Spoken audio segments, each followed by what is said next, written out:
Hi, my name is Carl Birkhead. I'm a family attorney with Worth Law Office in Tulsa, Oklahoma.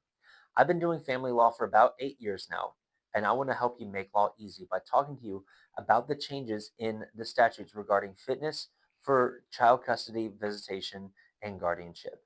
So, the statute we're talking about here is Title 43, Section 112.5.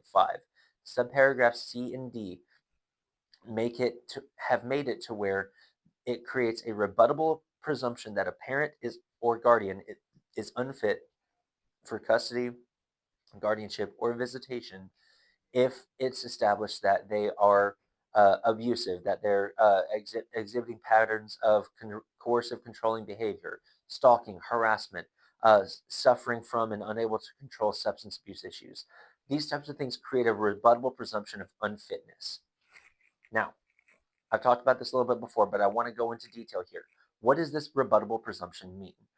It used to be before that um, courts wouldn't really or couldn't really measure by any statutory uh, framework what appropriate or inappropriate behavior was. You get a lot of testimony in courts about, well, mom and dad argue a lot, or mom maybe didn't ever feel like she could voice her concerns with dad, or maybe dad was overbearing, or maybe dad was uh, just completely silent and just listened to mom yell at him constantly.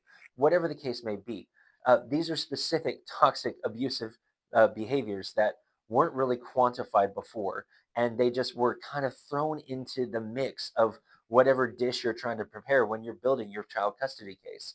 Because these child custody cases before, under this best interest analysis, were so broad. I mean, everything is relevant in a child custody case, to where you have no idea what what's coming at you. You have no idea what you should be throwing in.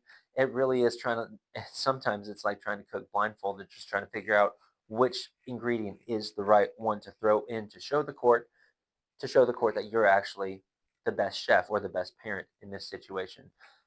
Apologize for the bad analogy.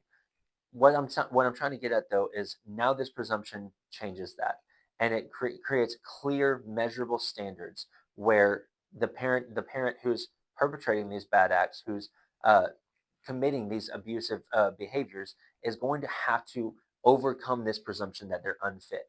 It's not going to be an easy process most of the time. It's going to require work. It's going to require showing that this parent is going to consistently step up, acknowledge what behavior was, wrong or incorrect or toxic or controlling, and how they're overcoming it.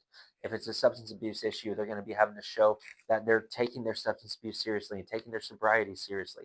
If it's a mental health issue, they're going to be having to show that they're going to therapy and that they're getting the help that they need. If it's an anger management issue, they're going to be having to show that they're taking steps to get their anger under control. This is huge, and it's going to change the fight in these custody cases, because it used to be the fight was just getting the courts to acknowledge that this was a problem. Now the statutes acknowledged it's a problem, and the courts get to focus on how do we make sure that that problem doesn't keep coming up. So if you're in this situation and you think that you've got evidence about this, either evidence against you or evidence that you can use against the other side, call me. Let's talk about it. My name is Carl Birkhead. I'm with Worth Law Office, and I want to help you make law easy. Thank you.